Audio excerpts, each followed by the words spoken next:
The Leibnizian cosmological argument is one of the cosmological arguments for the existence of God, and is probably my favorite.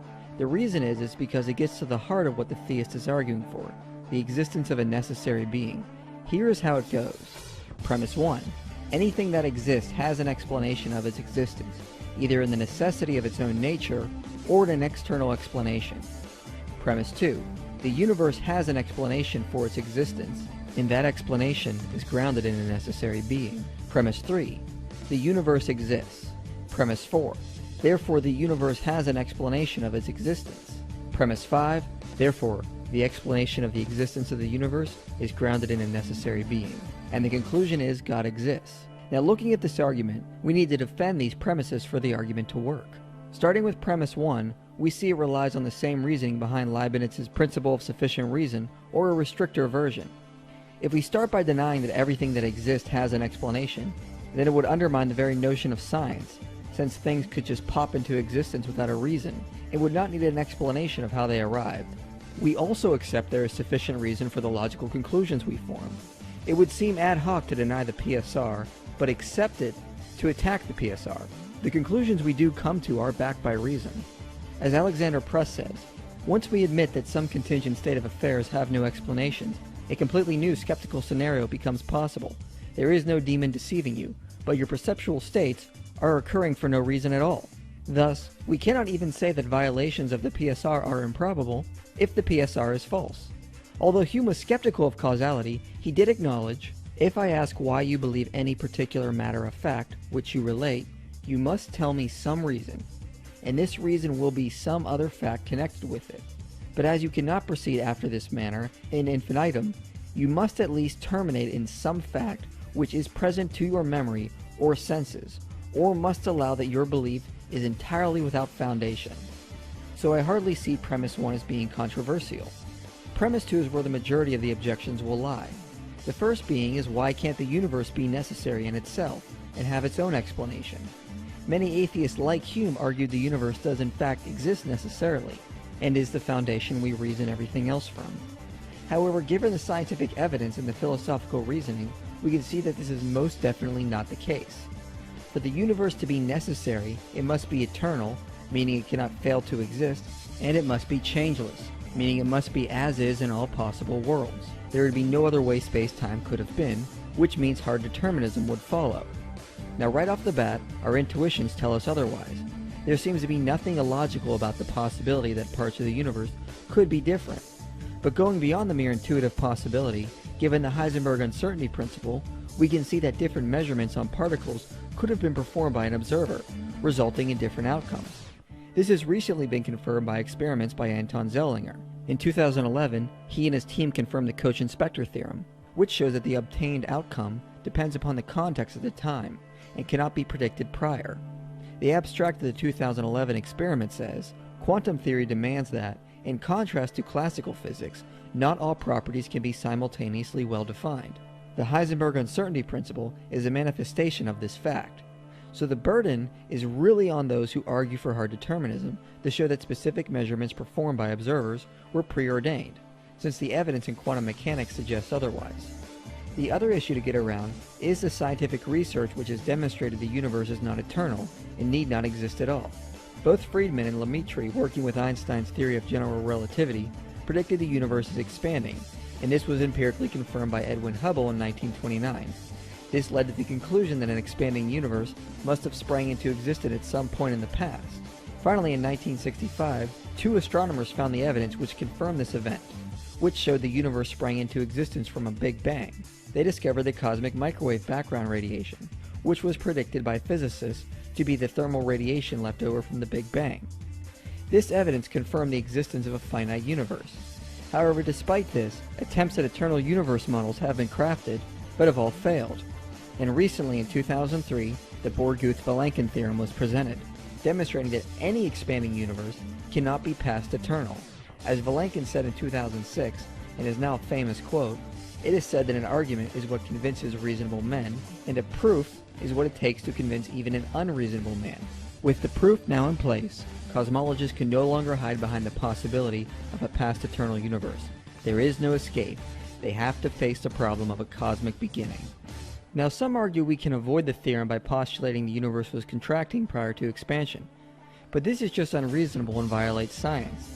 If the universe was contracting, it could not have re-expanded.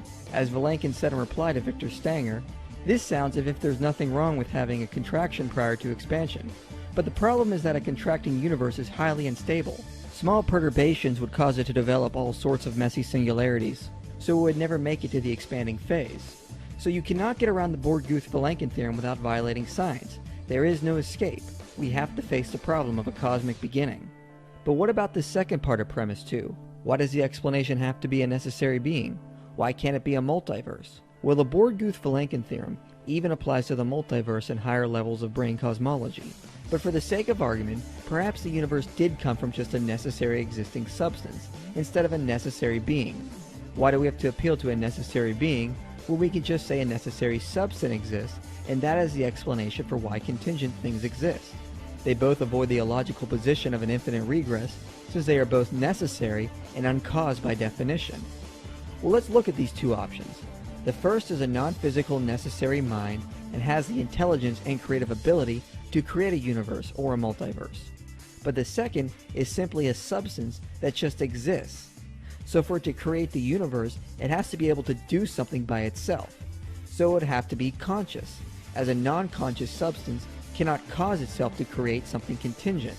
So agent causation follows instead of event causation, because event causation would result in an infinite regress of events without a final explanation.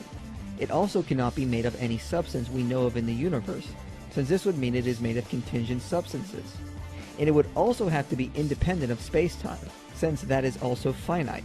It also must have intelligence to understand how to produce a variety of contingent things, and the power to do so. But then it sounds pretty much like the first option anyway, and it should be obvious. How can any substance act to create a universe without being these things? Which is why we say the explanation of the universe is what we call God, a non-physical conscious substance that is powerful, wise, and most importantly, necessary. So since premise 3 is just a statement of fact, we can then draw from premise 1 and 3 that the universe has an explanation of its existence. It would be an obvious case of special pleading to argue our universe is the only thing that doesn't have an explanation and just created itself, as the obvious question is, how does nothing collide with nothing to form everything? But what about the argument that the universe came from nothing, like how subatomic particles come into being from nothing? If particles can pop into existence, why can't this be how the universe came about? Well, this objection is nothing more than a misunderstanding of physics. Subatomic particles do not pop into existence from nothing, but from a fluctuation of energy contained in a vacuum. They are not literally coming from nothing, but from energy. If the universe came about like a subatomic particle, then it didn't come from nothing, but from some pre-existing substance, which came from something else or is necessary of itself. And in order to avoid an infinite regress, the chain of explanations must end in that of a necessary being. Properly speaking, the idea that the universe came from nothing would be to argue that the universe didn't just come from empty space, but from the absence of space, time, matter, and energy. And this idea is the biggest leap of faith I've ever heard. So with this premise defended, we can then move from premise 2 and 4 that the explanation of the existence of the universe is what we call God, a necessary being. And anything necessary would have to be able to be a first cause in order to cause something else to exist. So I don't see any reason to deny that a necessary being exists. Other alternatives go against science, violate logic, and are just plain ludicrous. The best and most logical explanation is that a necessary being exists, and is the explanation for why the universe exists. Now there are two other possible objections I am expecting. The first is if the universe is contingent, then how can its explanation be necessary? If something necessary causes something else, then its effect must also be necessary, so the universe cannot be explained by something necessary. In other words, contingent things are only true because of contingent explanations, so the existence of the universe cannot be explained by a necessary being. Well, the important thing about this objection is to note that premise 1 of this version of the argument was specifically formulated to avoid this objection. Leibniz's original premise 1 and principle of sufficient reason seems to presuppose that explanations must entail the facts they explain. But this is of course false, and this version of the argument avoids that because premise 1 just says that anything that exists just has an explanation. In the Blackwell's Companion to Natural Theology, Alexander Press says, "When I talk of the PSR, by sufficient reason, I mean reasons that are sufficient to explain the explanandum." Leibniz may have erroneously thought that a reason is only sufficient to explain something that it entails, but we do not need to follow him in his error, and should not, since that route leads to modal fatalism. But if the reader is not convinced, I can just rename the principle I'm defending the principle of good enough explanation. William Lane Craig says on his website, the theist could maintain that for any contingently existing thing, there is an explanation why that thing exists. Or again, he could assert that everything that exists has an explanation of its existence, either in the necessity of its own nature or in an external cause. These are more modest, non-paradoxical, and seemingly plausible versions of the PSR. Thus, the objection raised by Van and Wagen misses the target, or, more accurately, is aimed at another target. So this objection fails because premise 1 doesn't say an explanation must entail the thing it is explaining, just that it explains why it is there. No one is arguing non-conceptual explanations must entail the explanandum, just that, as Press says, either render the explanandum more probable that it would be otherwise, or at least are explanatorily relevant to the explanandum.